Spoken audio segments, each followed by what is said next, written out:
नमस्कार दोस्तों, आप सभी का स्वागत है हमारे यूट्यूब चैनल रोजगार ग्रुप 2.0 में। तो दोस्तों आज हम लोग जो है सो इस वीडियो के माध्यम से ग्रुप डिस्कशन करने जा रहे हैं, यानी कि रिवाइज क्लास करने जा रहे हैं जीके और जीएस का। और यह जो बुक है लुसेंट वस्तुनिष्ठ सामान्य ज्ञान, और इसमें जो सो आज हम लोग भूगोल का तीसरा क्लास और तीसरा वीडियो के माध्यम से जो सो करने वाले हैं। और आज का जो हमारा टॉपिक है वह पृथ्वी की आंतरिक संरचना के बारे में। तो जिस सवाल जो है सो जिसमें ऑप्शन होगा वो उसमें जो है सो हम ऑप्शन देंगे और ऑप्शन के अनुसार आपको चुनना है, और जिसमें जो है सो डायरेक्ट जो सवाल रहेगा उसको जो है सो डायरेक्ट आपको जो है सो बताना है। तो चलिए शुरू करते हैं, और वीडियो को जो है सो अंत तक पूरा देखिए और हमारे चैनल को सब्सक्राइब करिए और वीडियो को लाइक करिए। पहला सवाल है, आप लोगों से बताइएगा कि पृथ्वी की आंतरिक संरचना के संबंध में सर्वाधिक महत्वपूर्ण जानकारी का स्रोत क्या है, मतलब किससे मिलता है। ऑप्शन है अप्राकृतिक साधन से, दूसरा है भूकंप विज्ञान से, तीसरा है ज्वालामुखी क्रिया से, चौथा प्लेट विवर्तनिकी से। सही आंसर होगा भूकंप विज्ञान से। अगला सवाल है, सियाल, सीमा तथा नीफे के रूप में भूगर्भ का विभाजन किसके द्वारा किया गया था। तो सही आंसर होगा स्वेस के द्वारा किया गया था। अगला सवाल है, बताइएगा बताना है कि भूपृष्ठ की किस परत में बेसाल्ट चट्टानों की अधिकता पाई जाती है। तो सही आंसर होगा सीमा में। अगला सवाल है, पृथ्वी के किस भाग में निकेल और लोहा की प्रधानता पाई जाती है। सही आंसर होगा नीफे। अगला सवाल है, पृथ्वी की सबसे ऊपरी परत के लिए सर्वप्रथम सियाल शब्द का प्रयोग किसने किया था। सही आंसर होगा स्वेस ने किया था। अगला सवाल है, पृथ्वी की 3 सकेंद्रीय परतों में ऊपर से दूसरी परत का नाम क्या है। तो सही आंसर होगा सीमा। अगला सवाल है, पृथ्वी के केंद्र में पाए जाने वाला चुंबकीय पदार्थ क्या है। सही आंसर है निकेल। बताना है स्वेस ने पृथ्वी के आंतरिक भाग को 3 भागों में बांटा था, उनके विभाजन में कौन नहीं है। ऑप्शन है सियाल, सीमा, नीफे, अस्बेस्टम। तो सही आंसर होगा अस्बेस्टम। अगला सवाल है, स्थल मंडल का तात्पर्य क्या है। स्थल मंडल का तात्पर्य क्या है। तो इसका सही आंसर होगा पृथ्वी की बाह्य पपड़ी से। बताना है स्थल मंडल की मोटाई भूकंपीय तरंगों के आधार पर कितनी मापी गई है। सही आंसर होगा 100 किलोमीटर। बताना है निम्नलिखित में से किस परत को बेरी स्फीयर कहा जाता है। तो सही आंसर होगा पृथ्वी के सबसे आंतरिक परत को कहा जाता है। बताना है धरातल से भूगर्भ की ओर जाने पर गहराई के साथ तापमान वृद्धि की दर क्या है, मतलब कितना होता है।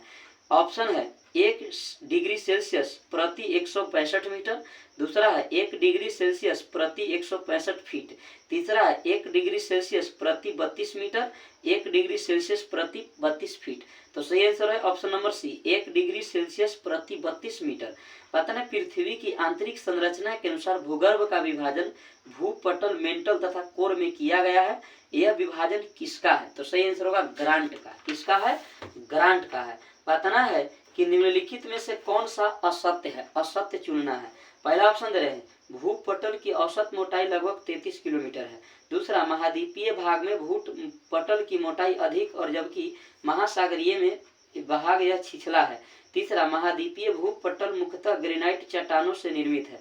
चौथा, महासागरीय भूपटल की तुलना में महाद्वीपीय भूपटल का घनत्व अधिक है। तो ऑप्शन नंबर डी ही सही होगा, महासागरीय भूपटल की तुलना में महाद्वीपीय भूपटल का घनत्व अधिक है। बताना है महासागरीय सतह का निर्माण किस प्रकार की चट्टानों से हुआ है। सही आंसर होगा बेसाल्ट चट्टानों से हुआ है। बताना है मेंटल के संबंध में निम्नलिखित में से कौन सा कथन असत्य चुनना है। पहला ऑप्शन, इसकी गहराई 35 किलोमीटर से 2900 किलोमीटर तक है। दूसरा, इसका संपूर्ण भाग प्लास्टिक की अवस्था में है। तो यही इसका सही आंसर होगा, इसका संपूर्ण भाग प्लास्टिक की अवस्था में है। अगला सवाल है, स्थल मंडल में सम्मिलित है। ऑप्शन दे रहे हैं केवल ऊपरी भूपटल, दूसरा ऊपरी भूपटल तथा निचली भूपटल दोनों, तीसरा ऊपरी भूपटल, निचली भूपटल तथा मेंटल का ठोस ऊपरी भाग, या इनमें से कोई नहीं। तो इसका सही आंसर हो जाएगा ऑप्शन नंबर सी, ऊपरी भूपटल, निचली भूपटल तथा मेंटल का ठोस ऊपरी भाग। अगला सवाल है, स्थल मंडल का विस्तार कितने किलोमीटर की गहराई तक है। सही आंसर है 100 किलोमीटर तक। पता है निम्न में से किसको व्हाइट ऑफ द अर्थ कहा जाता है। तो सही आंसर होगा मेंटल को। पता है मेंटल में निम्नलिखित में से किन तत्वों की प्रधानता होती है। तो सही आंसर है सिलिका और मैग्नीशियम। पता है पृथ्वी के कुल द्रव्यमान का लगभग कितना प्रतिशत मेंटल में पाया जाता है। सही आंसर है 68%।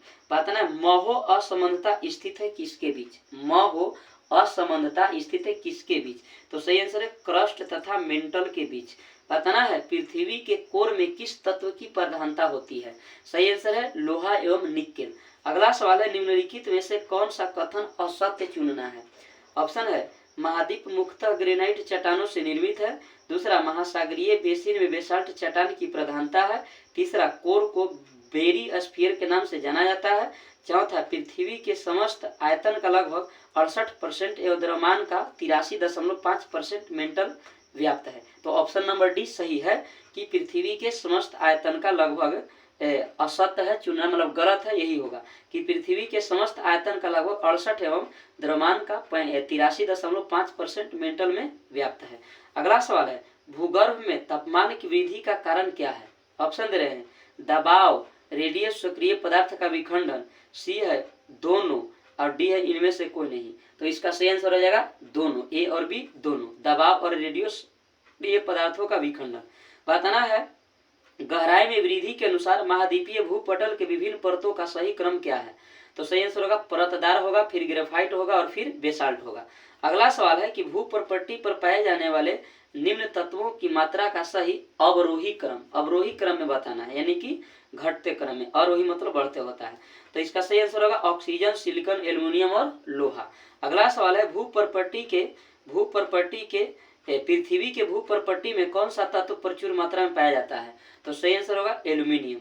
ठीक है, बताना है धरातल से महो असमानता की गहराई लगभग कितनी है? सही आंसर होगा 30 किलोमीटर धरातल से। अगला सवाल है पृथ्वी ग्रह की संरचना में प्रवार के नीचे क्रोड निम्नलिखित में से किस एक से बना होता है? तो लोहा से बना होता है।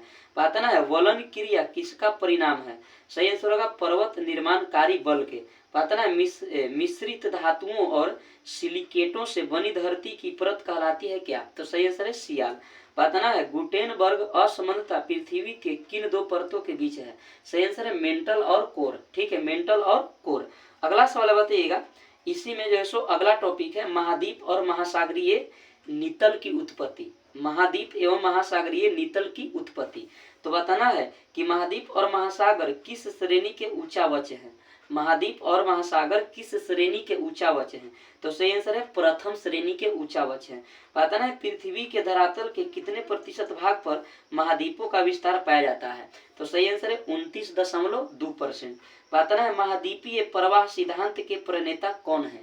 सही आंसर है वेगनर। अगला सवाल है कार्बोनिफेरस युग में विश्व में संपूर्ण महाद्वीप आपस में मिले हुए थे, यह किसकी मान्यता है? किसकी मान्यता है? वैज्ञानिक के। तो सही आंसर होगा वेगनर के। बताना है प्लेट विवर्तनिकी सिद्धांत किस वर्ष प्रस्तुत किया गया? तो याद रखिए 1960 में। अगला सवाल है प्लेट विवर्तनिकी सिद्धांत का प्रतिपादन किसने किया था? सही आंसर है हैरी हैस ने किया था। बताना है वेगनर के अनुसार महाद्वीपीय विस्थापन जिस दिशा में हुआ है वह मतलब क्या है? तो सही आंसर है भूमध्य रेखा और पश्चिमी, भूमध्य रेखा और पश्चिमी। बताना है वेगनर के अनुसार पेंजिया का विखंडन किस युग में प्रारंभ हुआ? तो सही आंसर है कार्बोनिफेरस युग में, कार्बोनिफेरस युग में। अगला सवाल है महाद्वीपीय विस्थापन को स्पष्ट करने वाला नवीनतम सिद्धांत कौन सा है? तो सही आंसर है प्लेट विवर्तनिकी सिद्धांत। ठीक है, प्लेट विवर्तनिकी सिद्धांत है, याद रखिएगा।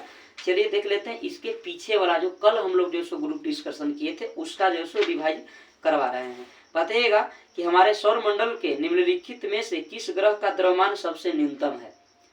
तो इसका सही आंसर होगा ऑप्शन दे वरुण है, बृहस्पति है, मंगल है, बुध है। तो सही आंसर होगा बुध। अगला सवाल बताइएगा कि उर्सा मेजर अथवा बिग बियर एक प्रकार का क्या है? तो सही आंसर होगा नक्षत्र मंडल है। ठीक है, नक्षत्र मंडल है। अगला सवाल है प्लूटो के चांद का नाम क्या है? तो सही आंसर है चेरॉन। क्या नाम है? चेरॉन। पता है ट्राइटन किस ग्रह का उपग्रह है? तो इसका सही आंसर है नेपच्यून। अगला सवाल बताइएगा, बताना है कि एक ग्रह की अपने कक्षा में सूर्य से न्यूनतम दूरी को क्या कहा जाता है? तो सही आंसर होगा उपसौर कहा जाता है, याद रखिएगा। अगला सवाल है सूर्य और पृथ्वी के बीच औसत दूरी लगभग कितनी होती है? तो सही आंसर है 150 × 10⁶ किलोमीटर। तो दोस्तों ये था जो है आज का ग्रुप डिस्कशन पृथ्वी की आंतरिक संरचना और महाद्वीप एवं महासागरीय नितल की उत्पत्ति। तो दोस्तों आज का जो है सो वीडियो आप लोग जो है सो लाइक करिए और अपने दोस्तों में शेयर करिए, यही हमारा जो है सो आपसे रिक्वेस्ट है। और इस भाई को जो है सो सपोर्ट करिए आप लोग। जय हिंद, जय भारत।